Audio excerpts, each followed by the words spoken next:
Hey, you know who I want to ask you guys about? Yeah. Because I'm about to do an interview with him. Matt Rife. Yes. What do you guys think about him? Matt Rife has had an unbelievable rise to superstardom in the stand-up community.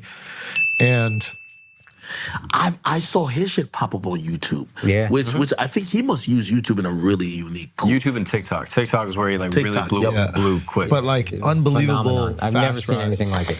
And I think sometimes what happens is when you have a super fast rise, we were talking about this on Patreon a bit, but like you don't have your fans don't have the time to like really like invest and understand you for who you are.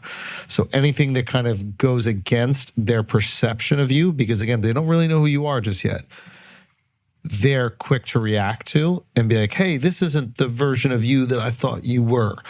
Whereas like your fans that have been listening to you for what, the last 10 years you've been doing content, you could say pretty much any fucked up thing and they'll be like, I know who Ak is. I've been listening to Ak 8 hours a week. So I think what happens with Matt is he's in a situation where there's so many people watching him that don't really know him. And then it's very easy to get a convoluted idea of who he is. And there's a lot of people that I'm sure are looking at him and going, fuck that guy for being so famous.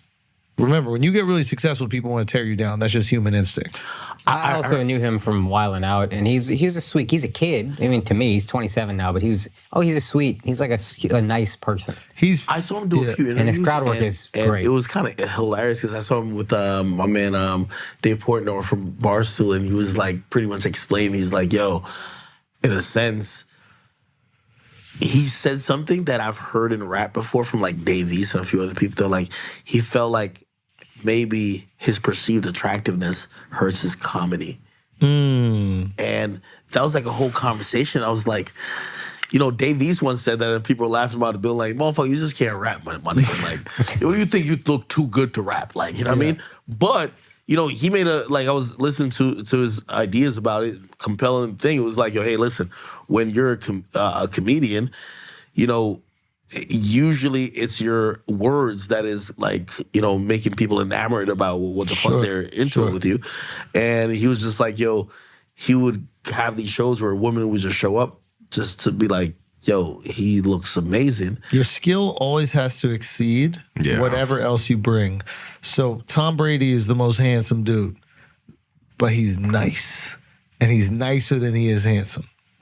As long as you're nicer than you are whatever else, you're nicer than you are tall, you're nicer than you are fat, you're nicer than you are skinny, you're nicer than you are shredded. Nobody says a single fucking thing.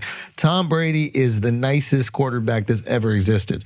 So nobody even talks about how he's good looking. It's not until he's like retired that people are like, damn, that motherfucker handsome. Because before that, it was like, that motherfucker is nice. So I think that you could make the argument that that's being used against him, but he's just got to make sure that he's putting everything he possibly can into being nice at comedy.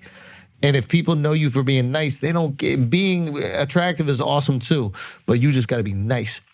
If there's a gap between how good you are and how something else you are, people always be resentful of that. From the comedy community, and I don't know if he was alluding to that maybe lightly, is there possible resentment on his come up? Because comics some people, are haters, yes. Bro. But here's the problem: comics are haters, but they don't realize that like Matt. So the example that we've given before is like Russell Peters. You know Russell Peters, a comedian, Indian comedian, absolutely hilarious. Okay. He probably exposed most of the world to stand up, and I genuinely mean that by numbers. Most of the world to stand up. So that's Russell right there. Hilarious. Yeah. He exposed most of the world to stand-up. Like by number, he probably shared stand-up with more people than any other human in history.